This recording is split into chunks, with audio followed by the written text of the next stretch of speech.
আসসালামু আলাইকুম। আশা করি সবাই ভালো আছেন। তো আজকে আসছে আমরা ঘাসের জমিতে সেচ নেওয়ার জন্য। তো এর আগে আমাদের এই জমিতে জব ছিল, সেটা আমরা কেটে গরুকে অলরেডি খাওয়াই দিছি। তো জমি কোনো সময় ফাঁকা রাখা যাবে না, যেহেতু গরু আছে বেশ কয়েকটা। তো এই যে আমরা এক ধরনের একটা গ্যামা জমিতে রোপণ করেছি।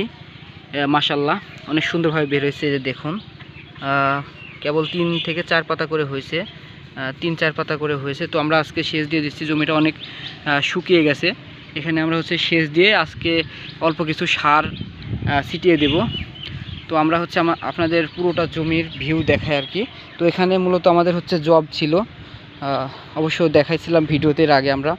তো এখানে আমাদের ওই সাইডটায় আমরা কিছু জারাওয়ান হাইব্রিডের চারা লাগিয়েছিলাম এখানে, তো হয় নাই, চারাটা অনেক শুকনা ছিল যার কারণে হয় নাই। আর এই সাইডে কিছু ওই জারাওয়ান ঘাসেরই কাটিং অবশ্য আমরা এর আগে লাগাইছিলাম, এগুলো মাশাআল্লাহ অনেক সুন্দর হয়েছে প্রথমবার কাটার পরে দ্বিতীয়বারের অবস্থা আর কি। তো এখানে অনেক প্রাকৃতিক ঘাস, যার কারণে এটা একটু জোংড়া টাইপের লাগছে। আর এটা লাগানো আমরা বুঝতে পারি না ফার্স্ট টাইম, একটু ঘন হয়ে গেছে। ফাঁকা ফাঁকা করে লাগালে অবশ্য ঘাসগুলো আমরা সুন্দর করে কাটতে পারতাম। তো ঘন হয়ে গেছে যার কারণে আমরা ঘাসটাকে নিড়ানি দিতে পারছি না। তো এগুলো আমরা ভিতর থেকে কেটে গরুকে খাওয়াই দেব। তো আমাদের এই যে এটা ঘাসের জমি, সেচ দিচ্ছি মোটামুটি 2টা খাদ, একটা হয়ে গেছে অলরেডি প্রায়, আর একটা দিব।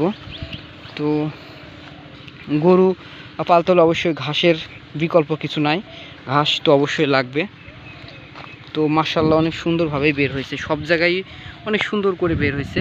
তো তো একদমই শুকাই গেছিলো, যার কারণে সেচ দিচ্ছে আজকে। তো জমিতে ঘাসের যত্ন না নিলে তো ঘাস অবশ্য নর্মাল হবে। তো আজকে সেচ দিয়ে আমরা সার দিয়ে দিব।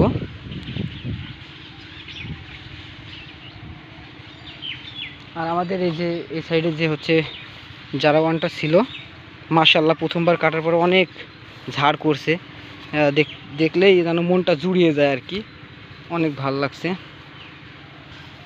তো অবশ্যই গরু পালতে হলে সবাইকে ঘাস লাগাতে হবে, অবশ্য ঘাসের কোনো বিকল্প নাই, দানাদার তো থাকবেই, পাশাপাশি ঘাসও লাগবে। তো যাই হোক, আমাদের জমিতে সেচ চলছে, আমরা সেচটা দিয়ে সার দিয়ে দেব আজকে।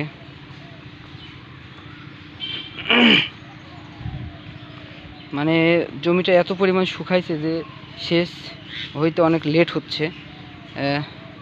মাহে রমজান আজকে 13টা রোজা হয়ে গেল, 13টা রোজা রানিং আর কি, 13টা রোজা আজকে রানিং।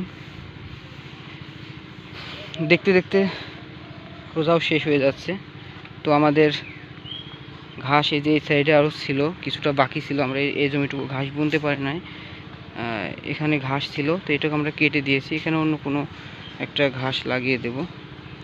তো এই যে আমাদের জমিটা। তো যাই হোক, সবাই ভালো থাকবেন, আর বেশি কথা বাড়াবো না, আজকের ভিডিওটা এই পর্যন্তই। আসসালামু আলাইকুম।